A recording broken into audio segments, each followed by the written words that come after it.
Hello and welcome back to my Databot channel. Today we're going to make a video on how to store data on board Databot.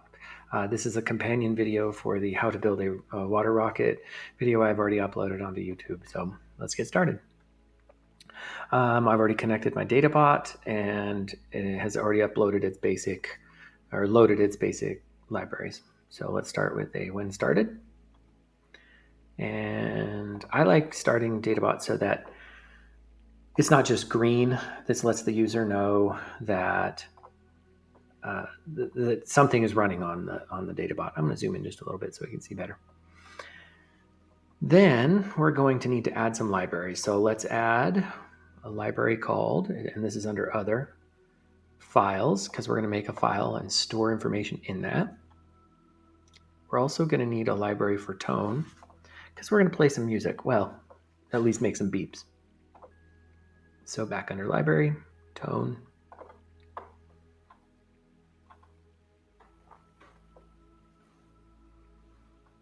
And it's uploading that. Okay. So to start with, we're going to use the file called, or the library called files, and use the block called open file.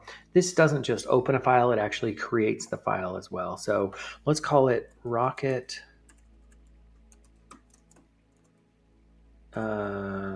data dot CSV.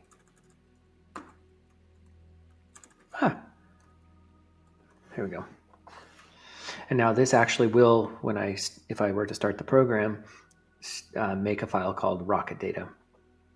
Now let's add some information into that file, and we're going to use the append line, and the same file. So we need to Control C that. I'm going to copy, Control C, and then paste that into here, Control V. And at this point, we'd only be able to add information into one cell in this rocket data file. So we're going to go to data, and we're going to use a block called join.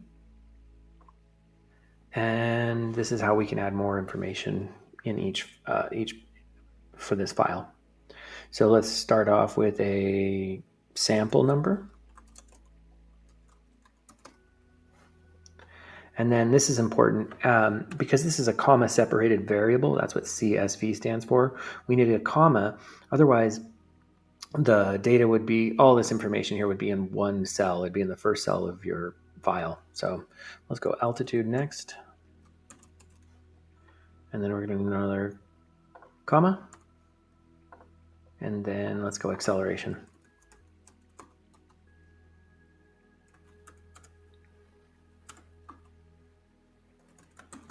There we go.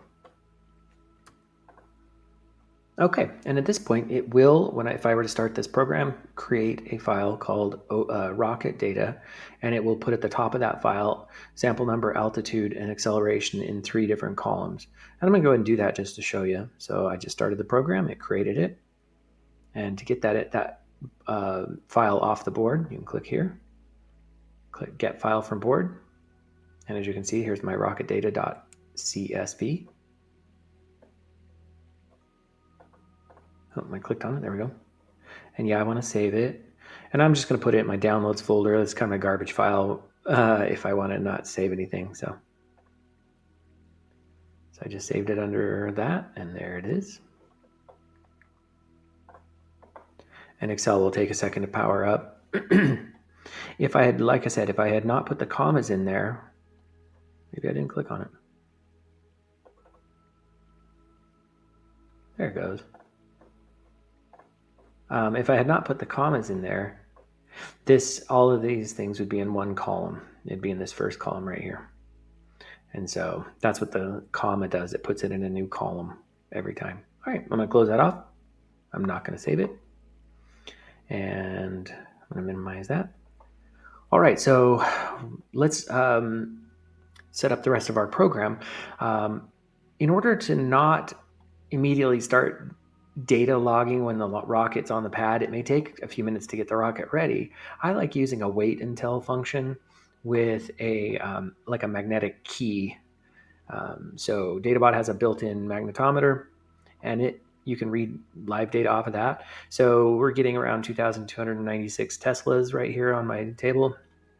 So that's the base level. If I put a magnet near it, and I have a magnet in the top of this little pen, there it is. So I'm getting around 21,000 Teslas now. So anything above 5,000 would be a good trigger point. You don't want to go too high because the Databot will be sitting inside of a rocket, and so that magnetic field might not be as strong inside the rocket and you can't get the magnet near it. So all right, so let's go and use an inequality here under operators. So let's use greater than. And so if the Databot's magnetic field is larger than 5,000, it will do something. So let's let the user know that it's in a different mode now. This is kind of startup and get the files ready. The next one will be, hey, we're ready to start and ready to launch. So let's use a red kind of as a warning. Make it real bright here. There's a nice red. And let's check this out. I'll hit start. And now what it's waiting for is this little magnet in the pen here. So here we go. Yeah. And if it's a bright day, it might not be easy to see that red light. So I like adding a little beep or something to tell the user that, yeah, we're in a different mode. So I'm going to use tone, and I'm going to use the octave 2. It sounds a little louder to my ear, but I don't know.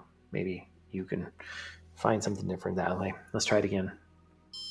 Yeah, that'll let the user know in a more, with two different kinds of senses, your hearing and your vision. All right, so now what we're waiting for is the launch at this point. So we need to check to see if there's a big acceleration or if the rocket goes over 20 feet. That would be a good decider that it was launched. So let's go grab acceleration and let's go get altitude or pressure. Altitude. While we're there, once we've kind of said, hey, we're ready to launch, this is close to launch. So I'm going to set my current altitude to 0 at this point. What this does is Databot uses barometric pressure to check for altitude. And so we're saying, hey, this pressure right now is the ground. And so we're setting it to 0. So we can know above ground and not just an air pressure reading. All right, and we're going to use another wait until because we're waiting for the launch to happen. And we're going to need some inequalities. Let's use greater than. Let's grab 2 of them while I'm here. So if the rocket is over 20 feet, we'll know that it's launched. I like 20 and not something smaller because wind can trigger it on accident. I've had it happen. And then I'm going to use Databot's acceleration. By the way, Databot uses, so this is 1.01 Gs that it's feeling. It doesn't have a decimal system in it, so it uses place value there. So let's go 220. 220, that's 2.2 Gs. That would be a nice launch, I would say. And then let's say or. So it's less specific, it's not an and situation. We don't want to wait for it to have that many Gs and altitude. So, okay. And at this point, I think it's kind of handy to know, yeah, launch is detected. And so let's add another light. Or we could say light is off because it's flight time. We might as well save the batteries. So to turn off the lights, you just come over here and at the top, slide it all the way down. And I've had students think that means it's a black light. That's not the way it works. It just turns off the lights. That'd be cool to have lights that are black on here. All right, and so now let's start collecting data. And the way we do that is I'm going to use this one that we've already made. And let's start adding real-time data into that. So under air pressure, let's get our feet altitude in feet. And let's go get our acceleration rates.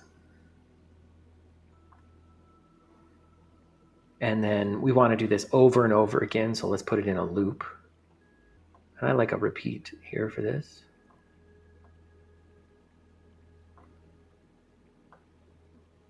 There we go. So what this is going to do is it will do this 10 times right now. I'm going to set it for 100 for sampling. I think a good number for a flight, an actual rocket flight, would be somewhere around 400 to 500. Now, we do have a problem here. It's just going to sit there and write sample number every single line. We want to have kind of an indexing or a number that changes every single time it takes a sample on this loop. So what we can do is we can use a variable. A variable is just like a mailbox that we can store information in. And let's call this variable sample number. Boop. Okay. And what this will do is we can put our sample. Oh, you can see I've done this once. I was practicing before in this video, so I was making sure I knew what I was doing. But let's use this one. And I'll put sample number in here. And we want to start our samples at 0. So I'm going to put that up here. Anytime you use a variable, I like to let it know what it's going to be. I set it to 0 or some known value. I'm going to zoom out a little bit. And so now we've got our sample number set to 0. So the first loop right now is going to set it to 0. And then it will keep doing that. It'll keep setting 0 all the time to that sample number here. It'll keep placing 0 in that sample number, but I don't think that's very handy. What we want to do is change it. And we want to change it 1 every single time the loop happens. And I also like adding a little bit of a time delay on these rocket flights so it doesn't happen just instantaneously. So I'm going to put a little wait and give it a little bit of a pause, just 10 milliseconds. And that'll take a sample about every 10th of a second. And that seems to be nice, the sweet spot for rockets. And yeah, so after 100 samples, it's going to be done. And at this point, we probably need to tell the user that, yeah, it's done sampling. So let's tell it that way. And yeah, that should be it. So let's run this program and check it out. Oh, you know what? I've got the old file in there still. Let's clean that off. So I'm going to go to File. I'll show you a little handy tool. You can delete files on your board as well. So I'm going to use that rocket data, Control-C, Control-V. Now when I click on this, that rocket file that was made before is now gone. And you can see that if I go into here and get file. Nope, it's not there anymore. So let's try it out. We'll actually try a flight with quotes around it. Okay, so start the program. Now the rocket's sitting there getting pressurized, whatever, getting set up.